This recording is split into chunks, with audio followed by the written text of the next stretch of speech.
If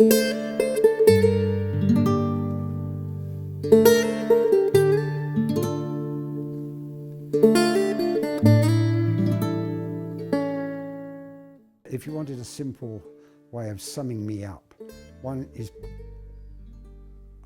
a lot of people in a steel box and somebody sitting in a tree, probably a beech tree, just it was turning colour with the light coming behind her. The beech tree was where I ended up after the war, which is in a suburb outside London, and the steel box would be in an Anderson shelter, because I went all the way through the Blitz. We were right in the East End.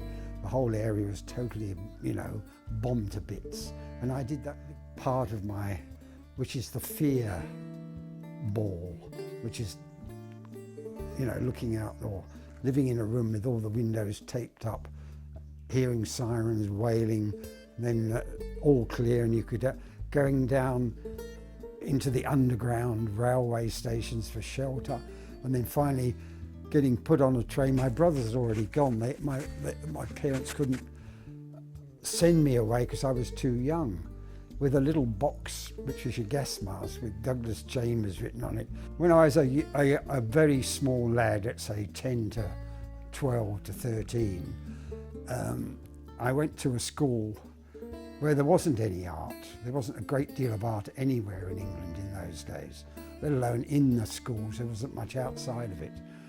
It was a sort of thing that people told their children not to have anything to do with. And my father had started expanding his business. He started up as a very poor grocer in the East End of London. So he started very small supermarkets, and he'd expanded to about 7 by that time.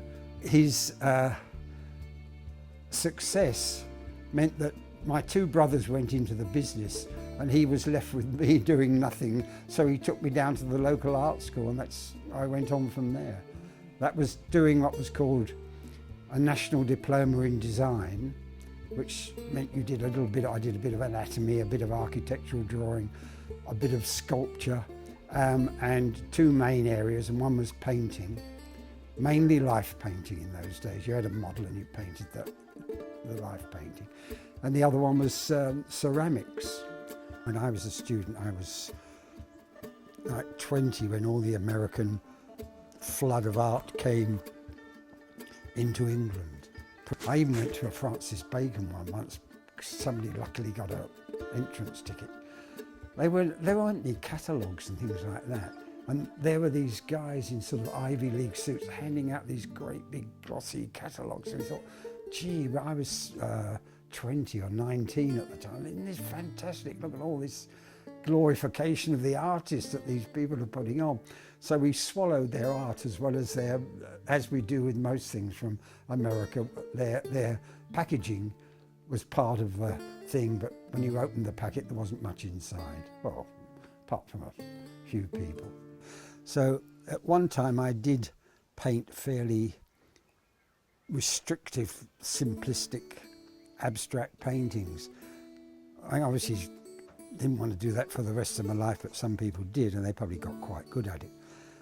When I started putting images in, I still use that simple division of big blocks of colour, because it also, another thing I was interested in was flags and medieval, what do you call them, symbols that the knights had on their shields and on their banners. After my training, I got a scholarship which allowed me to go and live in France. It was a part of the Prix de Rome, but I just gave him money, so I went and lived in France.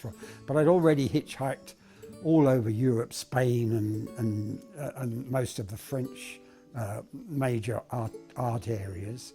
Then after that I went, because I needed a job, and I took a job through the Arts Council, as it was called in those days, the British Council it was called, and went to Jamaica, where I first started teaching in a school.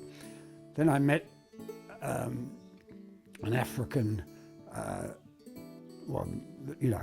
African Jamaican who was at the Royal College of Art with me, and he was driving this great big blue Chevy Bel Air, with the top down. He said, come on, he said, I'm running an art school. You see, he was doing the major art school in Kingston. So they got me out of the school and went into the art school. At that time, I'd just got married to my wife, Judy, and she was also very good at printmaking. They didn't have anybody in printmaking, so we both got a job out of it. Judy then got a job teaching printmaking. So I really liked Jamaica. I think the main thing about my style of teaching was trying to get information to the students about what they were doing and information back from them about how they wanted to go on and do something, and trying to help them through that process. So in a way, I think I was quite successful at teaching because I really tried to take them on a bit of a journey rather than laying down laws and particular sort of statutory ideas that they should conform to. So I think I was a non-conformist type teacher.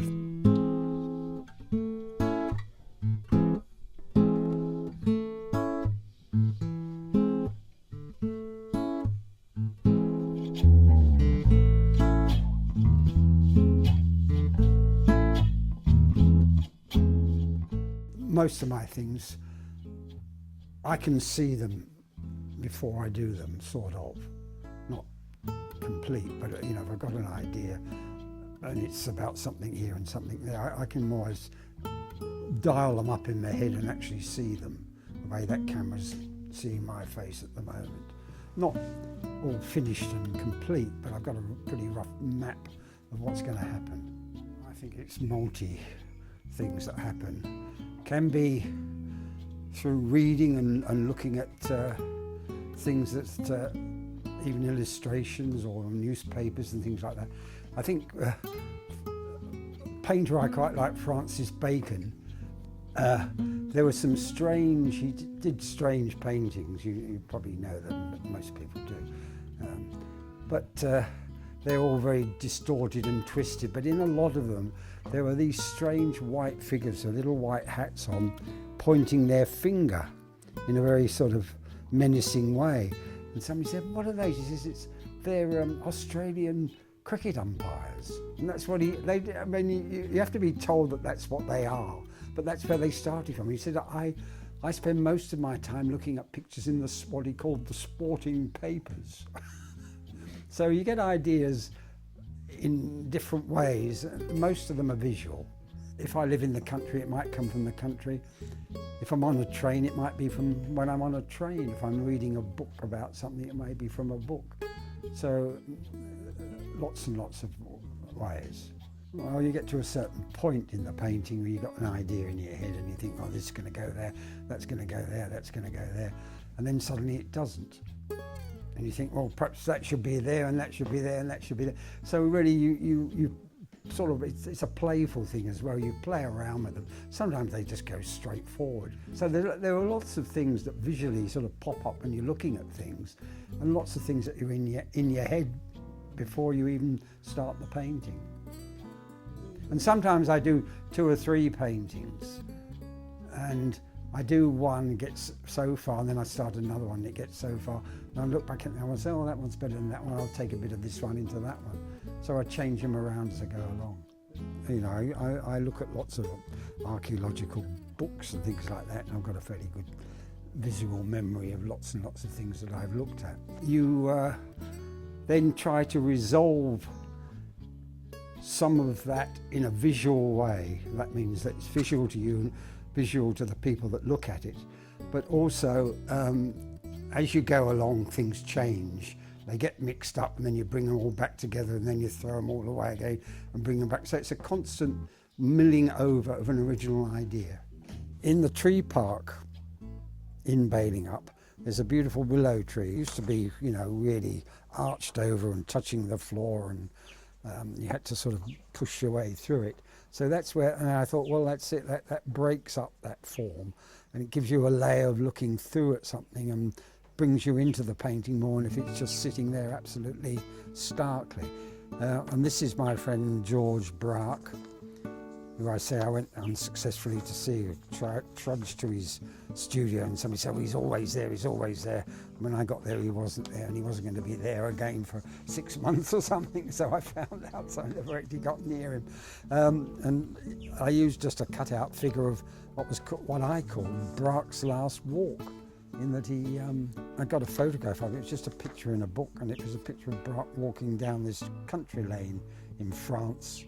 And I thought, what a fantastic figure, this guy walking around. And I think it was somewhere in the book that he died within a month of the photograph being taken. Well, I was very young then.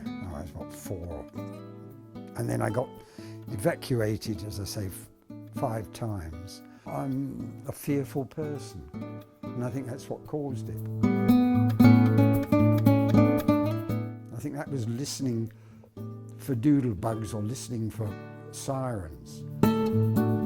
It was total panic at that time. People getting on trains, great queues. It was, you know, like the ants leaving the... But they suddenly realised that, oh, all these people are being sent to Oxford. What's there in Oxford? There's a factory building Spitfires. So they decided we all got to go somewhere else. And then, you know, it was each time they moved people, there was another threat from where German bombers could penetrate. But we had things called V2 bombers, doodlebugs, which used to go, they'd suddenly stop. There's the church tower of my school, which is I had a church next door. I don't think it was a church school. And I just saw this plane hit the top of this was before the thing happened in America, and exploded. And luckily the school, we hadn't got to the school, and nobody else had got to it. And it really just shattered a few outbuildings. So it was a dangerous time.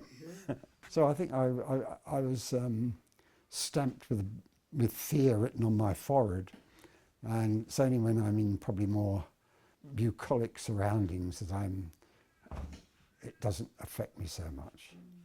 Why I'm here is that this looks like a place in Hereford, my final evacuation. It was like going to paradise. There were animals, trees, no aeroplanes except the Americans came and opened an air base nearby, which is a pity, and the River Wye flowing past. So that was like paradise.